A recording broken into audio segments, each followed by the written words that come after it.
Common man ప్రతిపక్ష నాయకుడిని kidnap చేసిన సంగతి మనకి తెలుసు. అయినా కామన్ మ్యాన్ సిటీలో దర్జాగా తిరుగుతున్నాడు. అరెస్ట్ చేయడం పక్కన పెడితే కనీసం కామన్ మ్యాన్ ని అడిగే సాహసం చేయలేకపోయింది ప్రభుత్వం.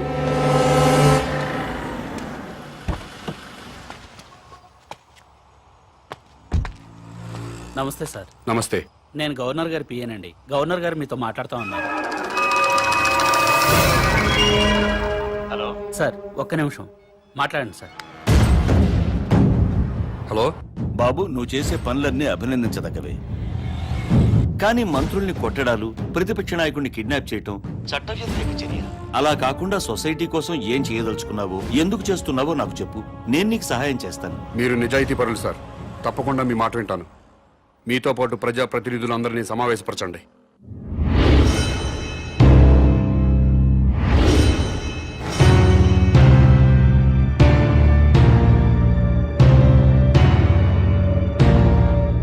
నీకేం కావాలి? నాకేం అక్కర్లేదు. మరెవరికి కావాలి? రాజకీయాల్లో సిస్టమ్ ఉండాలి. ఎలాంటి సిస్టమ్? భక్తుల కోసం తిరుపతి కొండపై ఉన్న సిస్టమ్. నువ్వు తాగుబోతువా, తిరుగుబోతువా, రౌడీవా, గోండావా అన్నది మాకు అనవసరం. తిరుపతి కొండపైకి ఎక్కాలంటే మాత్రం భక్తుడిగా మారాలి. కొండపై ఉన్నంతసేపు తాక్కూడదు, తిరగకూడదు. ఎలాంటి తప్పుడు పనులు చేయకుండా భక్తితో ఉంటూ భక్తుడిలాగా కొండ దిగిపోవాలి. కొండ దిగాక మీ ఇష్టం. ఆ సిస్టమ్ ప్రజలంతా ఫాలో అవుతున్నారు కాబట్టే తిరుమల కొండని 100 సంవత్సరాల నుంచి పవిత్రంగా ఉంచుతున్నారు. అలాంటి సిస్టమ్ రాజకీయాల్లో లేదు. రౌడీలు, గూండాలు, భూకబ్జాదారులు, ఫ్యాక్షనిస్టులు, అవినీతి పరులు రాజకీయాల్లోకి వచ్చేస్తున్నారు. రాజకీయాల్లోకి వచ్చాక కూడా గూండాల్లా ప్రవర్తిస్తున్నారు. ఫ్యాక్షనిజం వదలలేదు, భూకబ్జాలు మానలేదు, అవినీతి పనులు చేస్తూనే ఉన్నారు. దాని మూలంగా సొసైటీ మొత్తం నాశనం అయిపోయింది. డబ్బులు పెట్టుబడి పెట్టాల్సిన వ్యాపారంలో కానీ రాజకీయాల్లో కాదండి. ప్రజాసేవ చేయడానికి డబ్బులు ఖర్చు పెట్టుకుని ఓట్లు కొనాలండి? ప్రజలతో బ్రాందీలు, విస్కీలు తాగించాలండి? ఎలక్షన్లో డబ్బు సారా ఖర్చు పెట్టకుండా నిజాయితీగా కేవలం ప్రజల ప్రేమతో గెలిచి ఎమ్మెల్యే అయిన వాళ్ళ పేర్లు ముచ్చటగా 3 పేర్లు చెప్పగలరా?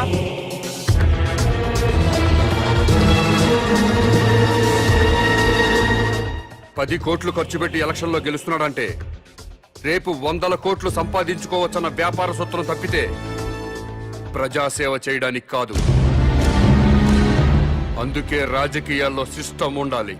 ఎలాంటి సిస్టమ్ ఉంటే రాజకీయాలు బాగుపడతాయో నువ్వే చెప్పు. ఎలక్షన్లో ఎమ్మెల్యేగాను, ఎంపీగాను నిలబడ్డవాడు ఎలక్షన్ కమిషన్ ఆధ్వర్యంలో రాష్ట్ర రాజధానిలోనే ఉండాలి. నామినేషన్లు వేశాక ఓట్లు అడగడానికి ప్రజల మధ్యకి వెళ్ళడానికి వీల్లేదు. ఇంటింటికి తిరగడానికి వీల్లేదు. పాదయాత్రలు, ఊరేగింపులు ఉండడానికి వీల్లేదు. మీటింగులు, స్పీచులు ఇవ్వడానికి వీల్లేదు. పార్టీ జెండాలు పట్టుకుని ఏ పార్టీ కార్యకర్త ప్రచారం చేయడానికి వీల్లేదు. ఎలక్షన్లో నిలబడ్డ పార్టీల గురించి, పార్టీ అభ్యర్థుల గురించి టీవీల ద్వారా, పత్రికల ద్వారా ప్రజలకు ఎలక్షన్ కమిషనే తెలియజేయాలి. అది చూసి జనం వాళ్ళకి నచ్చిన వాళ్ళకే ఓట్లేసుకుంటారు. మేము ప్రజల్లోకి వెళ్ళకపోతే మా పార్టీ సిద్ధాంతాలు ఓటర్లకు ఎలా తెలుస్తాయా? పాదయాత్రలు చేసుకుంటూ ఇల్లు తిరిగి ప్రచారాలు చేసుకోకపోతే మా పథకాలు, మా వాగ్దానాలు ప్రజల్లోకి ఎలా చొచ్చుకుపోతాయని. ఊరేగింపులు లేకుండా, మీటింగ్లు లేకుండా, కార్యకర్తలు జెండాలు పట్టుకోకుండా ఎలక్షన్ ఎలా చేస్తామండి? అసలు మేమే ఎమ్మెల్యే అభ్యర్థులమని జనానికి ఎలా తెలుస్తుంది? మీరు ఇల్లు తిరిగి ప్రచారం చేయకపోతే మీ పార్టీ సిద్ధాంతాలు ప్రజలకు తెలియవా? తెలీదు. ప్రభుత్వం ఆరోగ్యశ్రీ పథకం పెట్టింది. వైఎస్ఆర్ గారు ఇల్లు తిరిగి ప్రచారం చేశారు. ఆరోగ్యశ్రీ పథకం పెట్టామని టీవీల్లోనూ పత్రికల్లోనేగా ప్రకటించింది. ప్రజలందరికీ తెలియలేదా? ఆసుపత్రికి వచ్చి వైద్యం చేయించుకోవడం లేదా? ఎన్టీ రామారావు గారు 2 రూపాయలకే కిలో బియ్యం పథకం ప్రవేశపెట్టారు. 2 రూపాయలకే కిలో బియ్యం ఇస్తున్నామని ఇల్లు తిరిగి ప్రచారం చేశారా? పత్రికల్లోనేగా ప్రకటించారు. రాష్ట్రం మొత్తం తెలియలేదా? ప్రభుత్వ పథకాలన్నీ టీవీలు, పత్రికల ద్వారా ప్రజలకు తెలియంగా లేంది మీరే ఎలక్షన్లో నిలబడ్డ అభ్యర్థులని ప్రజలకి తెలియదా? ఆ సంగతి మీకు తెలియదా? తెలుసు. అయినా మీరు ఎలక్షన్లో జనం మీద పడతారు. ఎందుకంటే ఓట్ల కోసం డబ్బులు పంచాలి. జనానికి కులం పిచ్చి, మతం పిచ్చి ఎక్కించాలి. మీకు ఓట్లేరు అన్న వాళ్ళపై పోలీసు కేసు పెట్టి వేధించాలి. హత్య రాజకీయాలు చేయాలి. ప్రాణాలు తీయకుండా ప్రజాస్వామ్యాన్ని ఎన్నాళ్ళు హత్య చేస్తారు? ఆ హత్యల్లో ఎన్నాళ్ళీ ప్రజల్ని భాగస్వాములను చేస్తారు. నోటి మాటతో వేయాల్సిన ఓటుకి వేల కోట్లు ఎందుకు ఖర్చు పెడుతున్నారు? గెలిచాక మళ్ళీ వేల కోట్లు ఎందుకు సంపాదిస్తున్నారు? ఈ మోసం జరగకుండా ఉండాలంటే నేను చెప్పిన సిస్టమ్ పెట్టి తీరాల్సిందే. భారతదేశం బాగుపడాల్సిందే. లేదా ప్రతిపక్ష లీడర్ కిడ్నాప్ అయినట్టు ముఖ్య చేశాయి. ఆక్సిజన్ తో ఊపిరి తీసుకుంటున్న ముఖ్యమంత్రి సతీమణి కోమాలోకి వెళ్లే ప్రమాదం ఉందని డాక్టర్లు చెప్తున్నారు.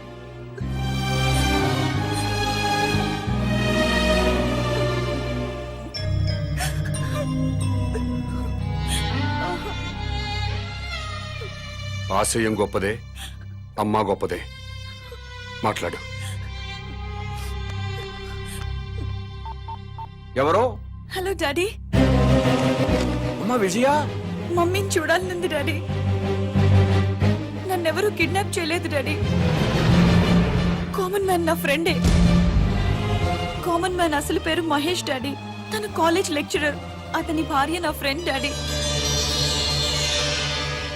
మహేష్ కుటుంబానికి మీ రాజకీయ నాయకులే వాళ్ళ స్వార్థం కోసం అన్యాయం చేశారు డాడీ. ముఖ్యమంత్రి వెంకటేశ్వరరావు గారు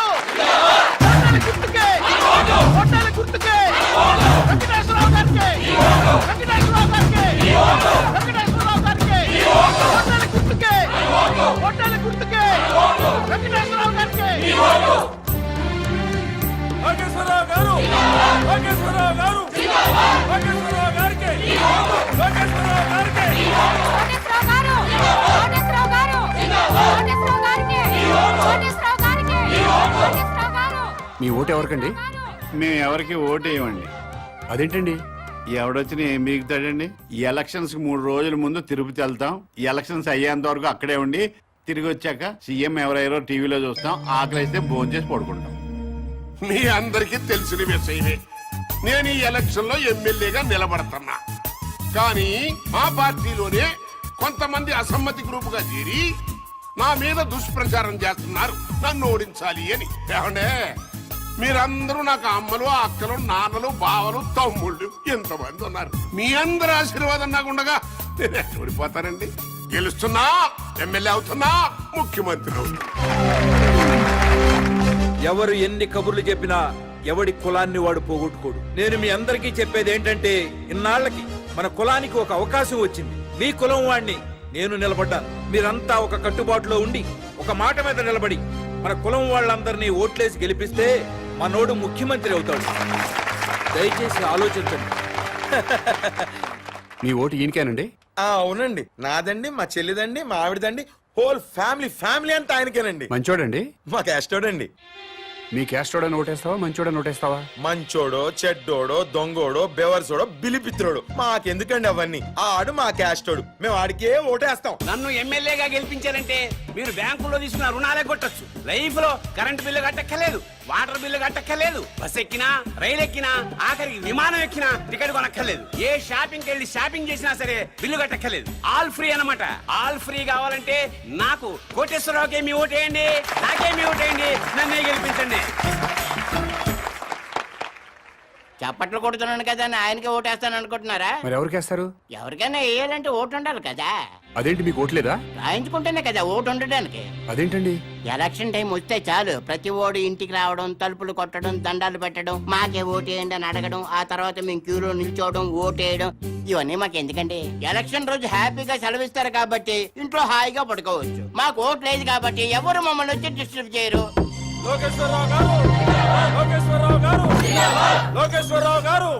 నమస్తే అండి. నాకు ఒక్కసారి అవకాశం ఇవ్వండి. తప్పకుండా మనకే చేద్దాం సార్. థ్యాంక్ యూ అమ్మా. మీరు కూడా మనకే చేద్దామండి. థ్యాంక్స్ అమ్మా. లోకేశ్వరరావు గారికి, లోకేశ్వరరావు గారికి, లోకేశ్వరరావు గారికి.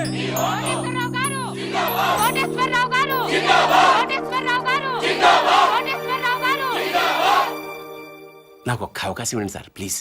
తప్పకుండా మనకే చేద్దాం సార్. థ్యాంక్స్ అమ్మా. మీరు కూడా తప్పకుండా చేద్దామండి. థ్యాంక్స్ అమ్మా.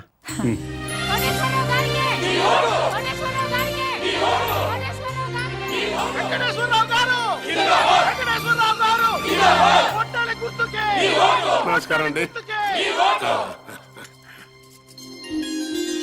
మా వారిని తప్పకుండా గెలిపించాలమ్మా. నమస్కారం పెట్టు.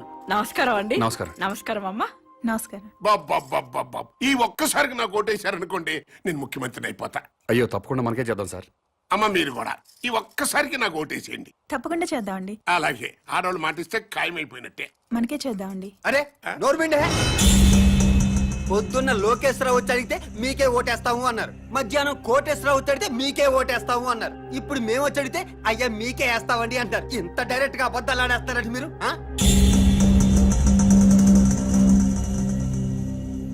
అంటే ఏదో మొహమాట పడి అట్ట చెప్పుంటారులేరా. మనకే అలాగే మొహమాట పడి చెప్పుంటారు. చచ్చిపోతాం ఎవడికెవడు ఓటేస్తాడో తెలియట్లేదు. ప్రతి వాడు మీకే ఓటేస్తాం మీకే ఓటేస్తాం అంటున్నారు. ఇదిగో డైరెక్ట్ గా వచ్చేద్దాం. ఓటుకి ఎంత తీసుకుంటారో చెప్పండి. మాకు అవసరం లేదు. అవసరం లేనప్పుడు మీరు మాకు విషయం డైరెక్ట్ గా చెప్పండి. ఓటు వేస్తావనో ఏవనో మాకు ఒక లెక్క వస్తుంది. అదే ఊరుకా ఏదో కుర్రతనం మాటలేండి. రేయ్ అది సీక్రెట్ బ్యాలెట్ ఓపెన్ గా చెప్పరు. డాడీ ఆ పద పద పద.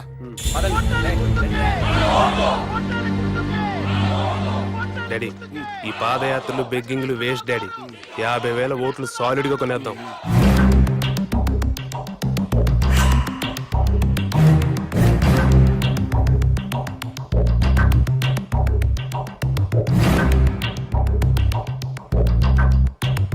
మూర్తి నీకు నా నియోజకవర్గంలో సర్పంచులు ఎంపీటీసీలు జడ్పీటీసీలు కుల పెద్దలు అందరూ బాగా తెలుసు. మా పార్టీ వాళ్ళే కాకుండా 50,000 ఓట్లు బయట నుంచి పడాలయ్యా. పడాల్సిందే అంటే కొనాల్సిందే సార్. అది జనరలే కదంటయ్యా. మనలో మన మాట ఓటు ఎంత కొనిపిస్తా. ఓటుకు 1000 అయితే రెండో మాట లేకుండా అమ్ముడుపోతారు సార్. మందు మందేనా అన్ని అందులోనేనా? మందుకి వేరే ఇచ్చుకోవాలి సార్.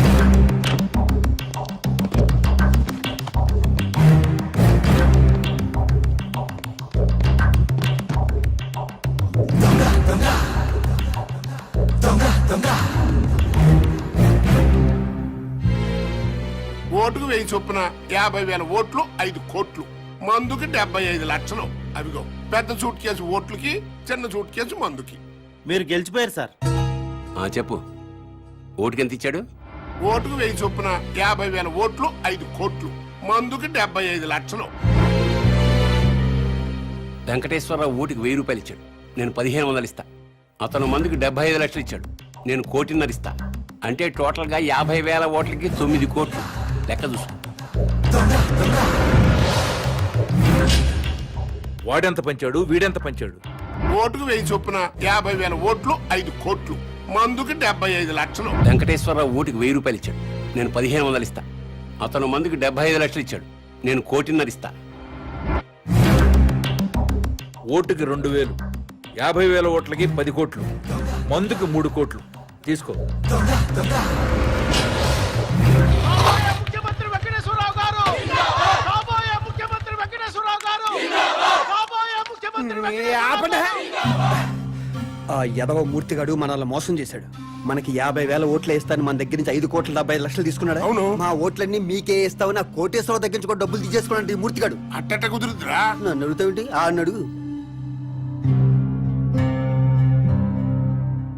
50,000 ఓట్లకి 5 కోట్లు అన్నావు, ఇచ్చా. మందుకు సపరేట్ అన్నావు, ఇచ్చా. మరి ఇంకేంట్రా నీ ప్రాబ్లం? కోటేశ్వరరావు గారు ఓటుకి 1,500, మందు 1,50,000 ఇచ్చారు సార్. అంటే ఏంట్రా? ఆ 50,000 ఓట్లు కోటేశ్వరరావు గడికి ఇస్తున్నావు అన్నమాట. లేదు సార్, లోకేశ్వరరావుకి వేస్తున్నాం. మధ్యలో ఆడేంట్రా? ఆయన ఓటుకు 2,000, మందుకు 3 కోట్లు ఇచ్చారు సార్. ఇంకోటి వచ్చి 10 కోట్ల నుంచి పక్కలేరా అంటాడు. వేసేస్తావా? మనిషి అన్న తర్వాత నీతి జాతి ఉండాలరా. నమ్మకంతో వేయాల్సిన ఓట్లు డబ్బులు ఇచ్చుకుంటున్నారు. మీకు మాత్రం నీతి జాతి ఉందా? చెప్పు తెగు. ఛీ, నీతో నాకు అనవసరం గానీ నా డబ్బులు నాకు ఇచ్చేయి. ఇచ్చేయి. ఇంకెక్కడ డబ్బులు సార్? జనానికి పనిచేసాం. పనిచేశారా? కావాలంటే అడ్రస్ ఇస్తాం. వాళ్ళు ఎల్లకెళ్ళి తెచ్చుకోండి.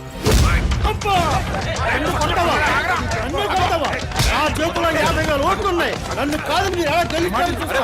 ఒక్క ఓటు కూడా మీకు పడకుండా చూస్తా. మీ అంతు చూస్తా. నా సంగతి ఏంటో మీకు చూపిస్తా.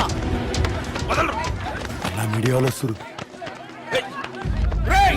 ఆగండిరా, ఆగండి.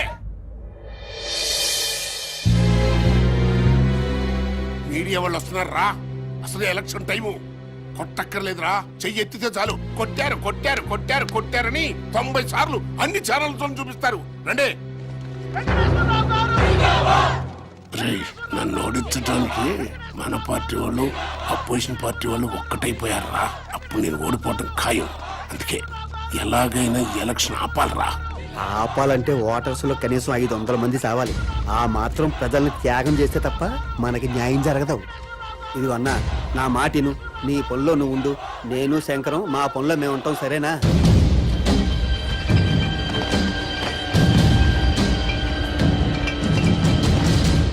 నాకా? మీకే బాగుంటుందండి.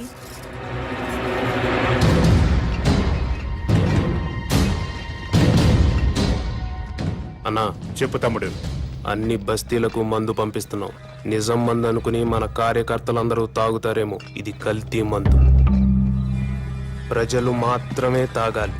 కనీసం 500 మందైనా చావాలన్నా ప్రజలు మాత్రమే. అర్థమైందా అన్నా?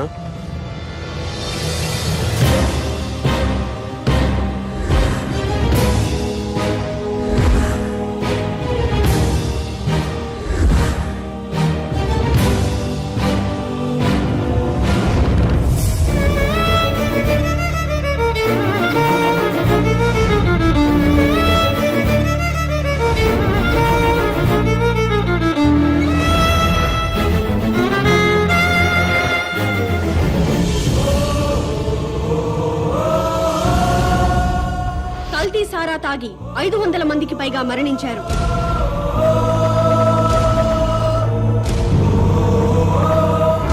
ఈ నియోజకవర్గంలో ఎన్నికల్ని నిలిపివేస్తున్నట్టు ఎలక్షన్ కమిషన్ ప్రకటించింది.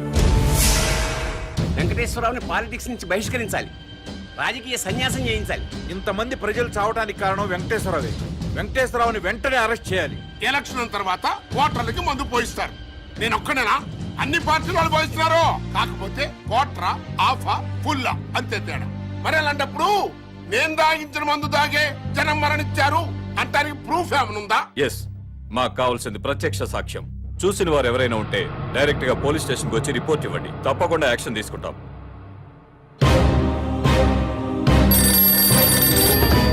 చెప్పండి. మంత్రి వెంకటేశ్వర గారు అబ్బాయి కల్తీ మందు పంచడం నేను చూశాను సార్. అతన్ని అరెస్ట్ చేయాలంటే మీరు సాక్ష్యం చెప్పాలి. చెప్తాను సార్. స్టేషన్ కి వచ్చి రిపోర్ట్ ఇవ్వండి. ఇస్తాను సార్. మహేష్ అనేవాడు మీ అబ్బాయి శంకర్ మీద కంప్లైంట్ ఇచ్చాడు సార్.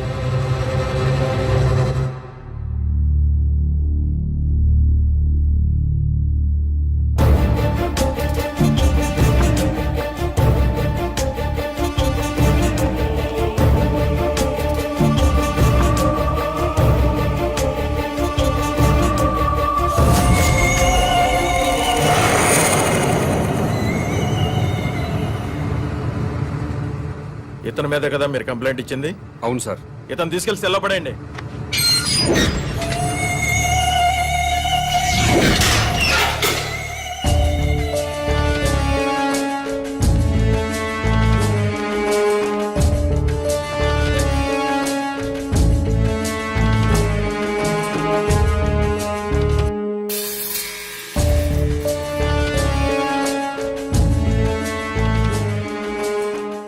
ఆ అమ్మాయి వ్యభిచారం చేయటం మీరు కళ్ళారా చూసారా? చూశానండి. రిపోర్ట్ రాసివ్వండి. ముందు దాన్ని తీసుకురండి. ఆల్రెడీ తీసుకొచ్చామయ్యా. ఎస్ఐ గారు,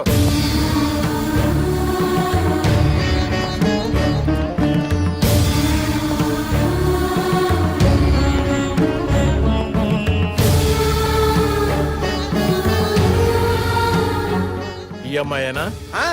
ఇదే సార్, ఇదే. గంటకి 1000 తీసుకుంటది. నీ పేరేంటమ్మా?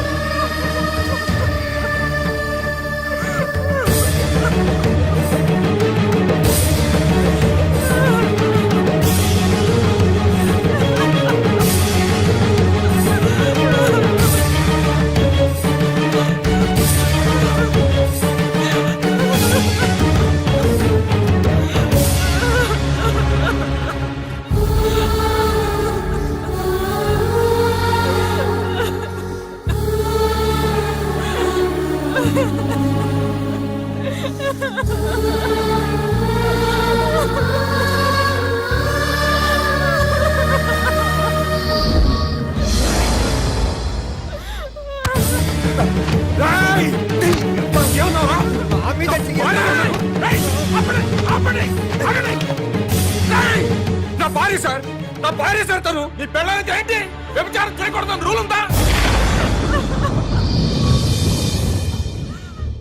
మంత్రి కొడుకు 500 మందిని చంపాడన్నావు, నేను చూశానన్నావు.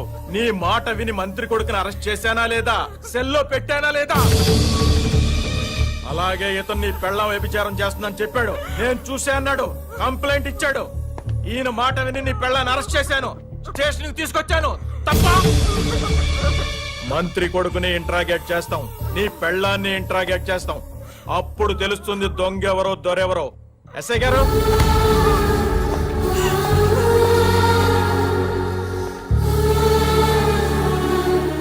కల్తీ మందు జనాలకి పంచావా లేదా? నో. వ్యభిచారం చేస్తున్నావా లేదా? గంటకి ఎంత తీసుకుంటున్నావు?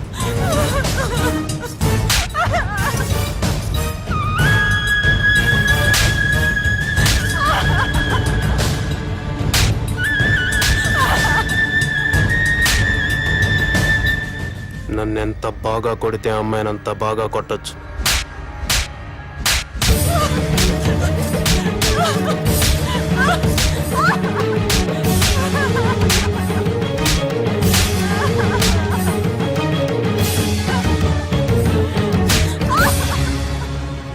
మాస్టారు, ఇదంతా మీకు అవసరం?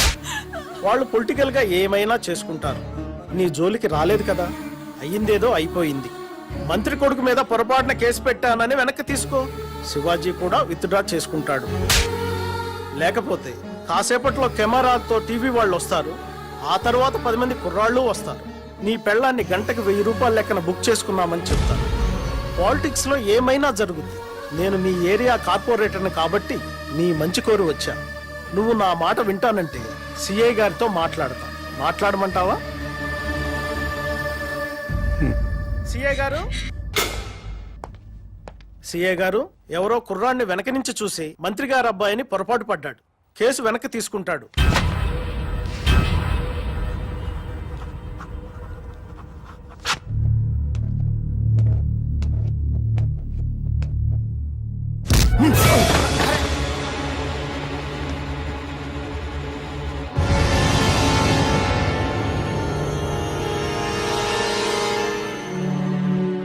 మంత్రి కొడుకు కదండి, తప్పుడు కేసు పెట్టేసరికి ఆ మాత్రం కోపం ఉంటుంది. శివాజీ, అతను కేసు వెనక్కి తీసుకున్నాడు, చూసావుగా? చూశానండి. నువ్వు కూడా కేసు వెనక్కి తీసుకున్నట్టు ఫైల్ మీద సంతకం పెట్టావనుకో, పాప మా అమ్మాయిని వదిలేస్తాను. నేను పెట్టనండి. ఆడు మంత్రి గారు కొడుకుని వెనక నుంచి చూశాడండి, కానీ నేను దాని ముందు నుంచి చూశానండి.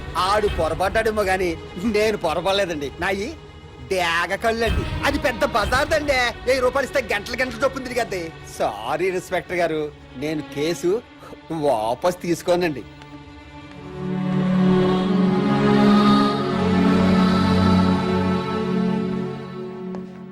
కార్పొరేటర్ గారు, ఇప్పుడు ఏం చేద్దాం? మాస్టారు, మీ ఆవిడ తిరుగుబోతు.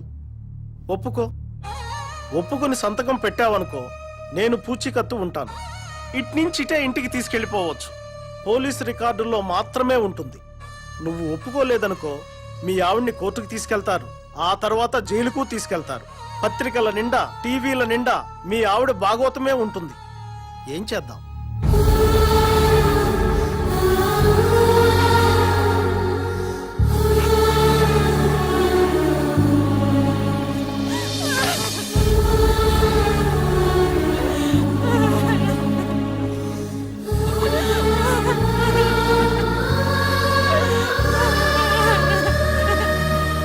సార్, వాడి పెళ్ళాన్ని లీగల్ గానే తిరుగుబోతుని చేశాం. ఈ మాట మంత్రి గారికి చెప్పండి. ఇది నా నియోజకవర్గం అండి. నేనే ఎమ్మెల్యే కావాలి. కాదు కూడదని ఎవరన్నా కుట్ర పన్నారా, మళ్ళీ ఓటర్లతో కల్తీ సారా తాగిస్తా. సరే, ఇదంతా వద్దు గాని పార్టీ చెప్పింది వినండి. మీరిద్దరు ఎలక్షన్ లో నిలబడ్డం మానేసి వెంకటేశ్వరరావుని గెలిపించండి. మీ ఇద్దరిని ఎమ్మెల్సీని చేసి మంత్రి పదవులు ఇస్తాం. మంత్రి వెంకటేశ్వర గారిపై కల్తీ మందు పంచడం నేను చూశాను సార్.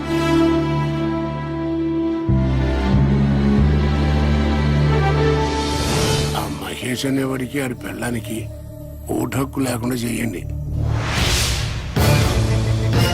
ఓటర్ లిస్ట్ లో వాళ్ళిద్దరి పేర్లు తీసేయండి.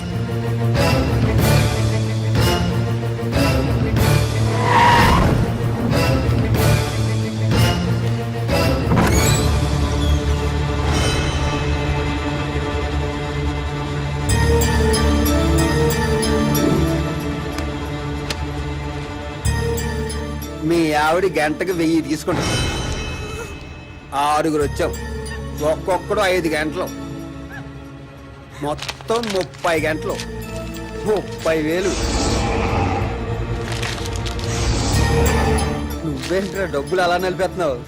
మీ ఆవిడ తిరిగిపోతే నువ్వే కదా పోలీస్ స్టేషన్ లో ఒప్పుకున్నావు. అది చూపింటే రాయలు పోతా.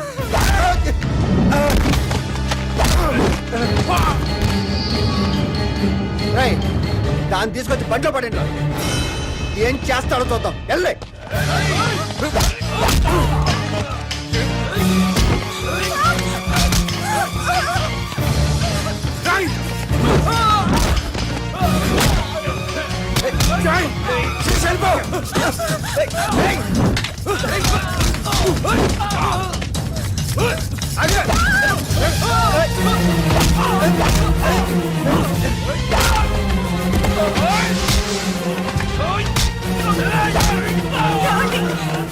పారిపో.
ప్లీజ్ అన్నా, డోంట్ బి అన్నా. అన్నా, అన్నా, అన్నా.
ఏమైంది సార్? నా భార్య సార్, మంత్రి గారు అబ్బాయి శంకర్ చంపేశాడు. రిపోర్ట్ రాసేవండి సార్, వాడి సంగతి చూస్తాను.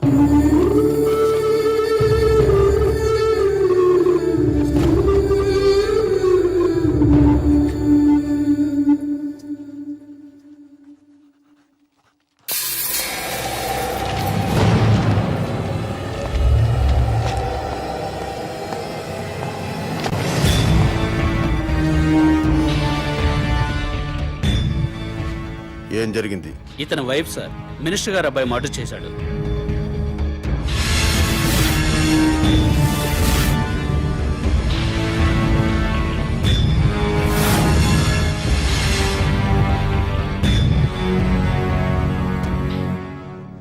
ఓకే, ఏం చేద్దాం అనుకుంటున్నావు? రిపోర్ట్ రాసిమ్మన్నాను సార్. కేసు బుక్ చేయడానికా? Yes sir. ఇతను ఎవరైనా కేసు బుక్ చేస్తావు? ఇతను ఏ రిపోర్ట్ ఇచ్చినా చెల్లదు.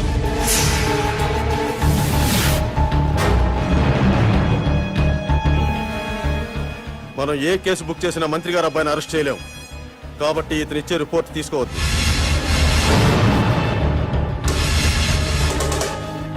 ఎందుకని సార్? ఎందుకంటే నువ్వు ఈ రాష్ట్ర పౌరుడు కాదు కాబట్టి. నువ్వు భారతీయుడివి కాదు కాబట్టి.